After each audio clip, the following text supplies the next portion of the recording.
Last hand. So conscious this might be going on a bit, and I'll think about how we do these a bit shorter. But there's so much to talk about.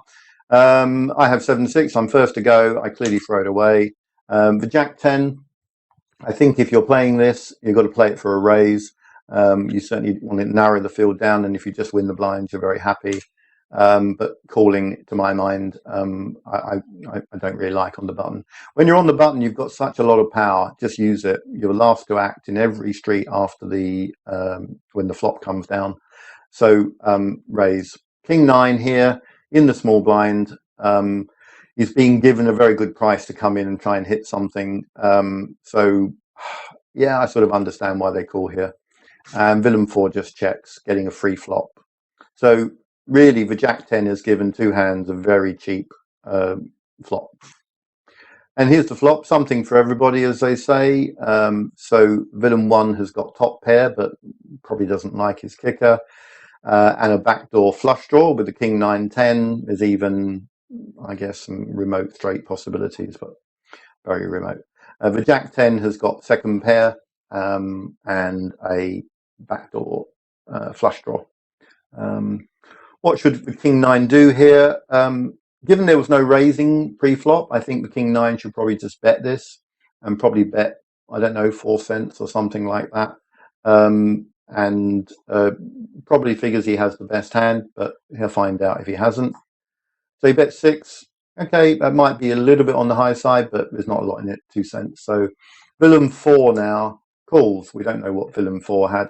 And the Jack 10 now has a choice. Probably, given that villain 4 has come in, he's getting 25% pot odds here to try and hit probably another Jack or another 10, or maybe get some hearts, but he doesn't really like the heart draw because it's only a 10 of hearts.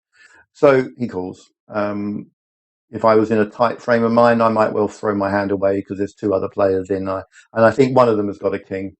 Yeah, I think I probably would have thrown my hand away here, but when you're in multi-way pots, you've got to figure that somebody has it.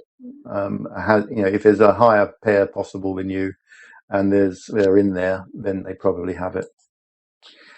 But I would have been wrong in this case because a 10 comes on the turn, and that gives villain 2 trips. So villain 1 now, having been called in 2 spots, he has got to think that somebody might have a 10. And his kicker is not great, or king with a better kicker. So I think villain 1 has to check. But he carries on firing 50% of the pot. And I think this is sort of suicide, really, to bet this amount. I think it's better to check here, and if there's a lot of betting, give up. But we'll see what happens. Villain 4 gets out of the way, and what should Jack 10 do? The Jack 10 should raise here, obviously. And he's probably happy to take it down there and then because of the, if Queen Jack is there with a straight draw or 2 hearts, then he doesn't really like another heart coming. He could be up against he could be up against King 10, which would be unfortunate. But I think you probably have to bet this hand and raise it up to, I don't know, 30 cents or something like that. He just makes the min bet, and I know that's easy to do on the buttons, but don't be afraid of using different bet sizes. It's very easy just because it appears as a button to click. Take your time because you have a time bank, albeit it's not a lot of time, but fiddle around and get the bet sizing you want. Is the King 9 going to throw it away now? I think he almost certainly should. Because he's probably up against a better king or a 10. But he calls. And then the Jack comes on the end. And this gives the villain 2 the full house.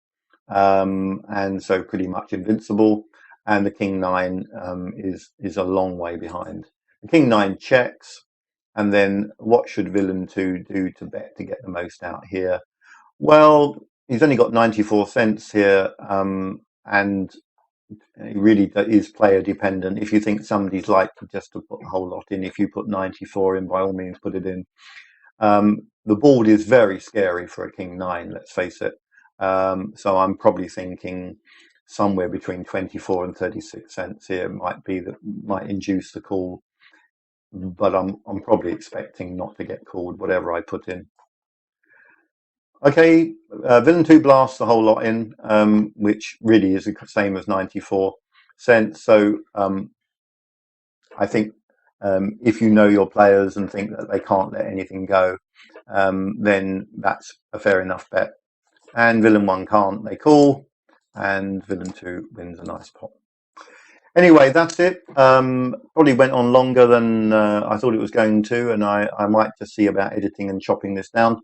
But I hope you enjoyed it, feedback and so on. And if you want me to do some more of these, then, or if there's particular hands you want me to have a look at, once again, I'm saying I'm not doing this from an expert point of view, simply doing it from a what would I do point of view. And you can take that on board or not. Anyway, I hope you found it interesting. Until the next time, thank you.